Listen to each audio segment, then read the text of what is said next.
let me try to unravel this in 10 minutes. You are the god of your own game.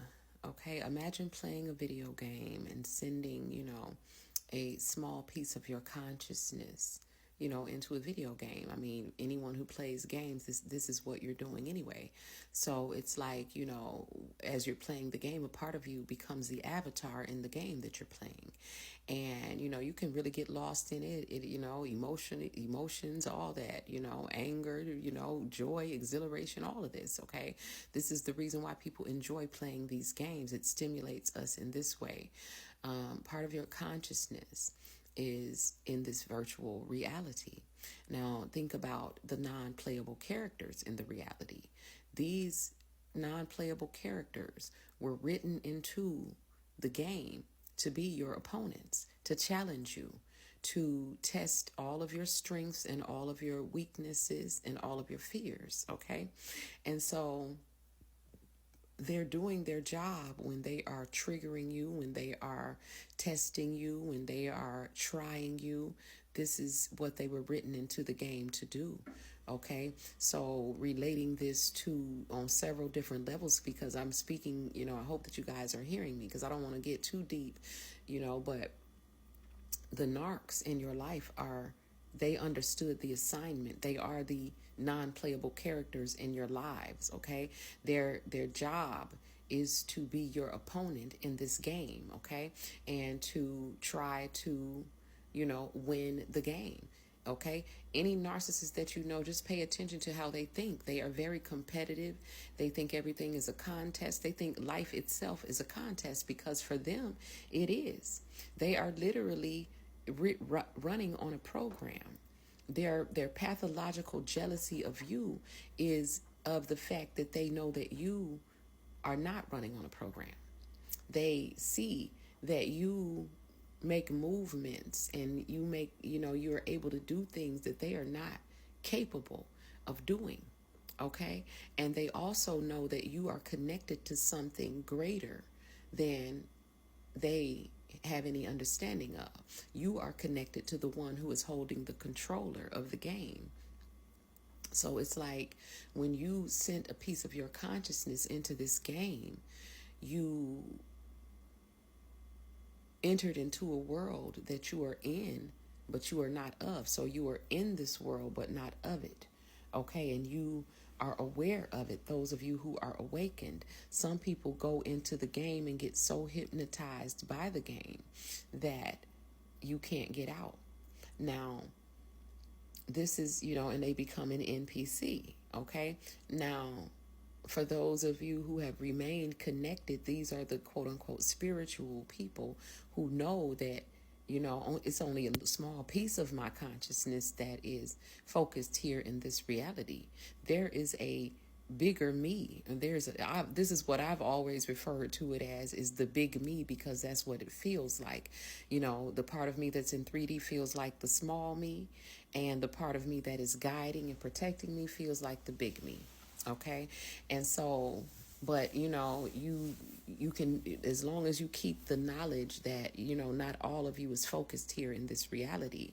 Now, the twist to all of this, so the pathological jealousy and all of this, from the NPC, this is just part of their program. They're running on a program of hypnotic rhythm. Again, no matter how complex their movements get, if you study the game long enough, if you play it, enough, you will be able to see that they are running on a program, and you will be able to outsmart the program. Okay. And so, but when it comes to you sending a piece of your consciousness into the game, not only did you send, right in opponents that you could, that would challenge you, so that you could have this challenge of activating, levels of strength that you didn't know you had until you had to use it, levels of, gifts that you had that you didn't know until you had to use them, they were necessary, such as your, heightened intuition, your clairvoyance, your clairaudience, your dreams that you have. The dreams are a part of being clairvoyant. Clairvoyants see in lots of different ways through their first, or what people refer to as the third eye. So the twist to the game is the twin flame, because when you sent your consciousness into the game, you sent it into the game as two different pieces. Okay, so there is a part of you that is in the game that appears to be one of the NPCs.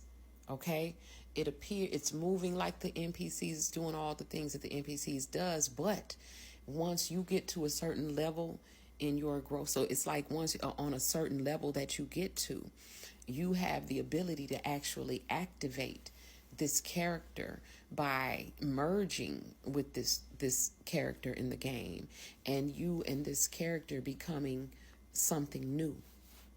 Baby, come give me something. No. Why am I hearing that? Baby, come give me something. No. That's what he's saying, something new. I don't even know who sings that. I'm going to have to look it up. He be saying, because I can't stop loving you. Yep, this is Twin Flame. Don't stop something. Baby, come give me something. No. So basically, you two become like two wings of a butterfly, and you come together to become a different butterfly. You know what I'm saying? It's like, two parts of a heart. You know how they always show the heart that's broken or cracked down the middle, and you bring it back together. That's what it's like. It's like two pieces of the God puzzle. This is the twin flame story within the game, okay? So the narcissist is, of course, against this union, because this is the whole point of the game, right?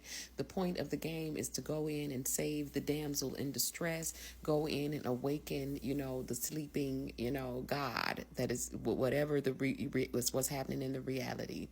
And all of the opponents, all the NPCs are designed and programmed to go against it.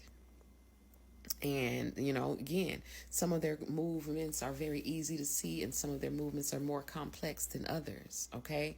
And, so on each level, their movements, may be different, but if you are discerning enough, if you, like I said, if you study it well, you will be able to decode and detect the program, because regardless of how complex the game gets, you can never lose sight of the fact that it's not real.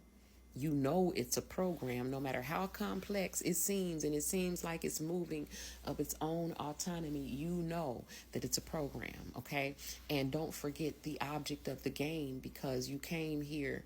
It's like there's another piece of you that's already in there that you can activate, okay, in order to become something greater. And that's your twin flame, and this will be the person that you are magnetically drawn to, without an explanation. And, you may remember, or one part of you may remember the other, but the one, there is one of you that is, they think that they are an NPC. They have gotten lost in the sauce. And so the object of the game is to awaken them, so you can become something greater. And at the end of the day, the exhilaration will be for the one who is holding the controller. It will be for the glory of God. Okay? So I hope that why do I always want to say parabolic when I know that's not a word?